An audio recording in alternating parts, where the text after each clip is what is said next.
Bangladesh allows US troops in sensitive island of Bay of Bengal.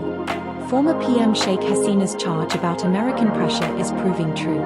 Author, Ashish Biswas. Not many people believed in the serious warning addressed to her countrymen by former Prime Minister of Bangladesh, Mrs. Hasina, Sheikh, Wazed. Days before her flight to India on August 5, 2024, when an armed mob attacked and looted her residence in Dhaka city, she had told newsmen why she was scared of a US-led well-planned conspiracy against Bangladesh. She warned at that time that some US officials gave an offer to her to allow US troops at St. Martin's Island in Bay of Bengal to get the support of the US government. She declined. It is now common knowledge how a violent mob had fought running battles with the police and other forces protesting against the 2024 January elections, accusing the League of rigging the polls, as usual.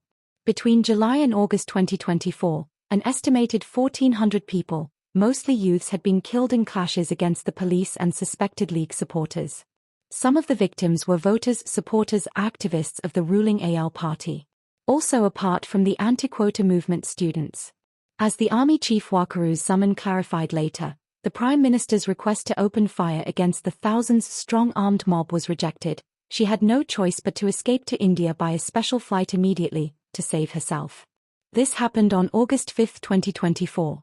As the Bangladeshi daily papers carried the story the following day, some papers also carried an anti-US narrative behind the coup. It was common knowledge that the most militant activists of the banned Jamaat-e-Islami, JEI, the Bangladesh Nationalist Party, BNP, the Hifazat-Islam, HI, the Hizbul Mujahideen, HM, the Jaish-e-Mohammed, JEM, etc. united against the ruling AL and the police force, waiting for a chance to oust the government in a violent agitation. Significantly, the mob continued to attack government offices and houses, property of senior AL leaders for days after August 5, as the police remained inactive. In this context, the local press reported in detail Sheikh Hasina's last warning to her countrymen, while expressing her fears of a US-led intervention, as had happened in Libya, Ukraine and elsewhere as part of the West-sponsored regime change program, targeting anti-US ruling parties or coalitions, by fomenting, supporting and eventually ousting those who opposed the US or Western powers. In Bangladesh, the hostility between Sheikh Hasina and Nobel laureate economist and founder of the Grameen Microfinance Bank Dr. Muhammad Yunus was common knowledge. During the last 5-6 years before Hasina ouster, Dr. Yunus had emerged as the most eminent leader of all Bangladeshi forces and parties that operated abroad, as the AL had launched a ruthless campaign against them at home. Western diplomats and agencies had investigated some of these allegations, by sending their trusted investigators, who reported back negatively about the ruling AL on specific incidents, police excesses and other forms of suppression of democratic practices at home. The US had imposed sanctions on 8 Bangladeshi officials. According to Sheikh Hasina, some white-skinned officials had called on her in the course of July agitation in 2024 to request her to allow the US to station some American soldiers on the small St. Martin's Island, close to Chittagong.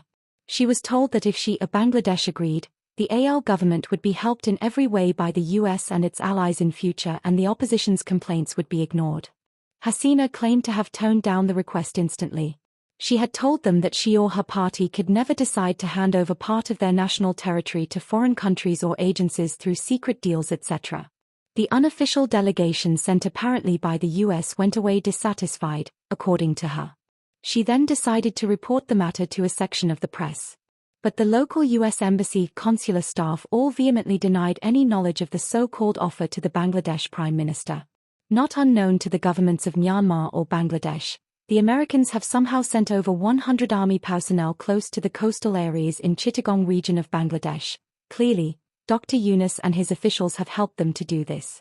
Dr. Yunus plans to visit the US this week to attend the General Assembly of the United Nations along with at least 2 representatives of political parties, the BNP and the New Nationalist Citizens Party, NCP. Dr. Yunus has already announced the holding of elections in February 2026, confirmed later by the election body of the country. The exact schedule and the guidelines will be announced by the election body later this year. The main complaint is that the government has not yet been able to implement all of its proposed programs that were supposed to have been completed by now, matters relating to new reforms in the electioneering process and efficient administrative functioning, so that free and fair polls can be carried out. Much work is still pending, they alleged.